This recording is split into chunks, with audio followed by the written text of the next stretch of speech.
Hello, and welcome to Module 1 of How to Conduct a Basic Crime Scene Investigation. Module 1 talks about the golden rule of crime scene investigations. But before we start, we need to define what a crime scene is. And just as crime scene investigators dissect the crime scene, we're going to see if we can dissect the definition of a crime scene. Number one, what is a crime scene? Number one, a crime scene is a physical location. Now, if you will, please write this down because you're going to need to remember this. We don't want to go left or right of what a crime scene is, so we want to define exactly what it is. Okay? A crime scene is, number one, a physical location. All right? A crime scene is where a crime has occurred.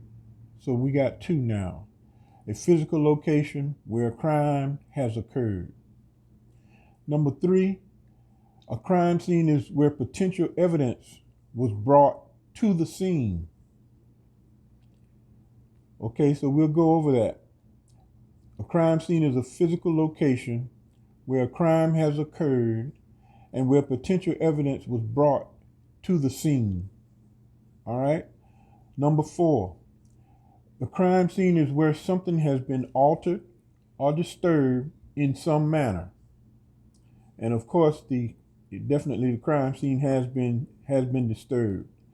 So we're talking about a physical location where a crime has occurred, where potential evidence was brought to the scene, and where something has been altered or disturbed in some manner. All right. Number five, we're talking about where potential evidence has been carried away from the crime scene. All right. Where potential evidence has been carried away from the crime scene. So we're talking about a physical location where a crime has occurred, where potential evidence was brought to the scene, where something has been altered or disturbed in some manner, where potential evidence has been carried away from the crime scene. And lastly, it's the starting point for a crime scene investigation. So we have defined, dissected, and came up with an adequate definition for a crime scene. Remember, a crime scene is a physical location where a crime has occurred, where potential evidence was brought to the crime scene, where evidence has been altered or disturbed in some manner. It's where potential evidence has been carried away from the crime scene. And lastly, a crime scene is the starting point for a crime scene investigation. Ladies and gentlemen, always remember, when you're talking about a crime scene, you must always maintain the crime scene as you found it. So we're going to talk about the golden rule of crime scene investigations. What is the golden rule of crime scene investigations? Number one, first and foremost, never touch anything unless it's marked, unless it's photographed or videographed, and number three, the evidence has been properly removed. Okay, we're going to go over that again.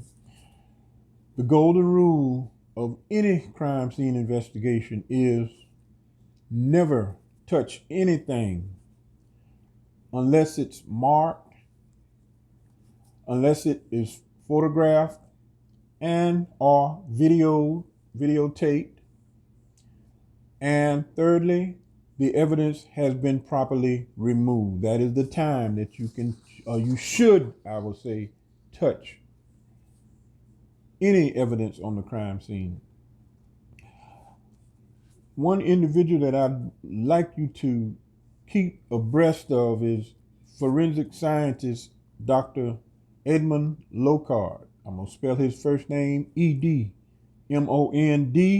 and his last name is Lokard, Locard. Dr. Lokard was instrumental in the start of what they call Lokard's exchange principle, which says the perpetrator will always bring something into the crime scene and leave something from the crime scene. DNA, hair particles, dust, sand. If you're coming from one place, you're going to bring something to where you end up. And of course, when you get to that place, you're going to take something from that place with you. Therefore, the perpetrator will always bring something into the crime scene and leave with something from the crime scene. This is why it's so important that you never touch anything within the crime scene. Okay? I have some very important points that I want you to remember. I want you to jot down. Number one, every crime scene is unique. You'll never go into one crime scene and it's the very same as another crime scene. You'll never. That's one of the intriguing things about this profession, that you always have to manage your crime scene by what is inside of the crime scene. Okay? So, every crime scene is unique. Remember that. Every crime scene decays with time. As time goes on, you lose evidence in the crime scene. Wind blows, dust blows, snow, rain, you lose evidence. So as time increases, believe me, you decrease the evidence that's located on the crime scene. A third point I want you to remember is everything located in a crime scene should be documented. Everything located in a crime scene should be documented. Photographed, videotaped, documented, identified, numbered, lettered, but everything that's within that crime scene has something to do with that crime that has occurred. Therefore, every crime scene presents its own flavor and tells its own story. You can go from the crime can start from one room and may end up in another room, and you come on the scene and you find a body. Let's just say you find a body in one location, but you find blood in another. You're gonna know right then that this incident occurred in one point and it ended in another. Therefore, every crime scene will present its own flavor and tell its own story. What you have to do is to gather that information, gather that evidence, and create or recreate a story of what had just occurred. All right, lastly, a crime scene investigation is a meeting point of 1, science, 2, logic, and 3, law. Once all of this comes together, then you have yourself a case. The case is then brought to the judicial part of the government, all the way up to sentencing, and that will end up where your perpetrator is found, tried, convicted, and sentenced. Okay? So, like I said, a crime scene investigation is the meeting point of science, logic, and law. With those 3 ingredients, you will definitely end up with your perpetrator. Now, we're going to go into the job or the duties of or the responsibility of the crime scene investigator. The responsibility or the job of the crime scene investigator is first and foremost to identify, to process, and to store all evidence related to the crime scene. This includes those individuals that's involved in this particular incident, such as the victim and or the suspect, if the suspect is present. Okay? Crime scene investigators also responsible for the safety of the crime scene.